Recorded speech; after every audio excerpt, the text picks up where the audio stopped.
আজকে আমি একটি গল্প বলবো। তার নাম হলো লোভের পরিণাম। অনেকদিন আগের কথা। একটা ছেলে, যার বয়স মোট 7 বছর, তো সে স্কুলে পড়াশোনা করতো। সেই স্কুলে পড়াশোনায় খুব ভালো ছিল। তো সে স্কুল ছুটির পরে সে তার দাদির বাড়ি চলে গেল। তো দাদি বাড়ি গিয়ে সে প্রথমে দাদু দাদির কাছে গেল। দাদু দাদি তখন বলছিল যে জানো, তখন তার দাদি বলছে যে জানো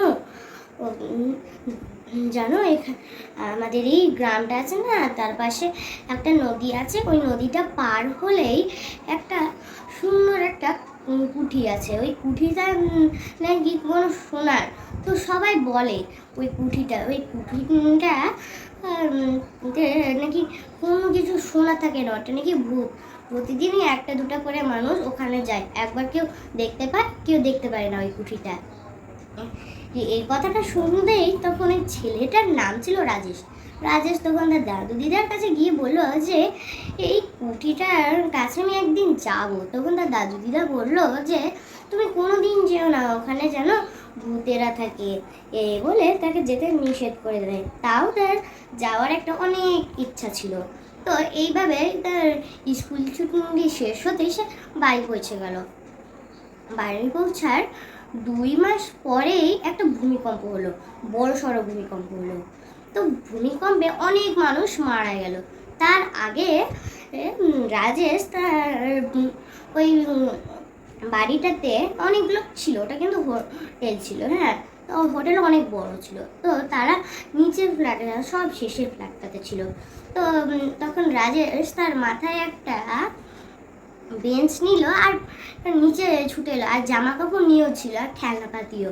বাচ্চারা তো তো সে এইসব জিনিস নিয়ে বাইরে বের হলো। তখন এই পুরো হোটেলটা নিচে পড়ে গেল ভেঙে চুরে। তখন সবাই মারা গেল, শুধু সেই বেঁচে গেল।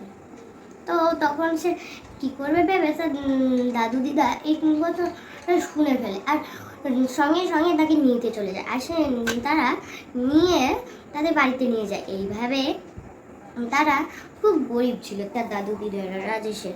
তো তারা তাকে আর পড়াশোনা তো করতে পারেনি। তো শেষ বয়সে তারা রাজেশকে বলে যে বাবা তুমি বিয়ে করে নাও, আমাদের এটাই ইচ্ছে। আমরা তো কয়দিন পর হয়তো মরে যাব, তখন কি তোমার বিয়ের এই অনুষ্ঠানটা দেখতে পাবো। এই বলে তারা কাঁদতে থাকে। তখন রাজেশ বললো যে কোনো ব্যাপার নেই দাদু দিদা, তোমরা কাঁদো না, আমি বিয়ে করে নেব। এই বলে তারা মেয়ে খুঁজতে লাগে তার জন্য। তো তারা মেয়ে তো পেয়ে যায়। মেয়েটার নাম হলো রিয়া। রিয়া খুব সুন্দরী মেয়ে ছিল এবং স্বভাবে খুব ভালো। কিন্তু রাজেশ খারাপ ছিল না, রাজেশও তার থেকেও খুব ভালো ছিল। রাজেশ সব মানুষের উপকার করতো। সে বড় যখনই হলো তার বিয়ে হলো, বিয়ে হওয়ার ঠিক 2-3 মাস পরে তার দাদু দিদা একই সময়ে একই দিনেই মারা গেল।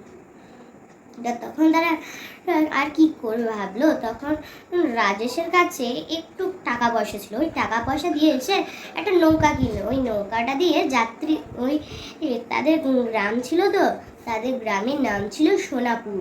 আর তার পাশের গ্রামটার নাম ছিল, তার পাশের গ্রামটার নাম তো ছিল সোনানগর।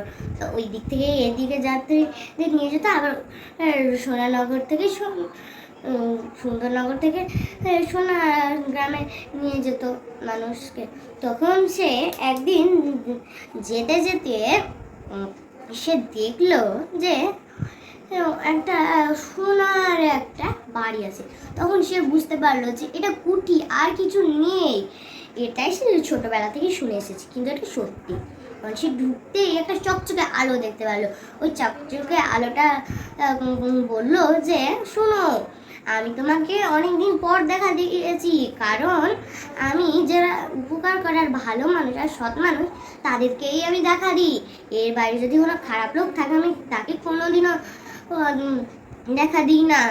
এই বলে সে এই চকচকে আলোটা বললো যে শুনো, তোমার কাছে যদি টাকা পয়সা না থাকে, আমার কাছে অনেক কিছু আছে, কিন্তু আমি লোকেদের মধ্যে সাহায্য করতে পারি না। তো তুমি আমাকে আমি দেখতে পেলাম তোমাকে অনেকদিন পর, তাই তোমার কাছে 10 বছর পুরনো যা যা জিনিস আছে তা তা নিয়ে আসো, আর এখানে রেখে দাও এই চটের ওপর, তাহলে ওটা সোনার উপর রূপান্তরিত হয়ে যাবে। তখন সে আর কোনো দেরি না করে রাজেশ দ্রুত গেল, আর তখন সে আর চলে গেল।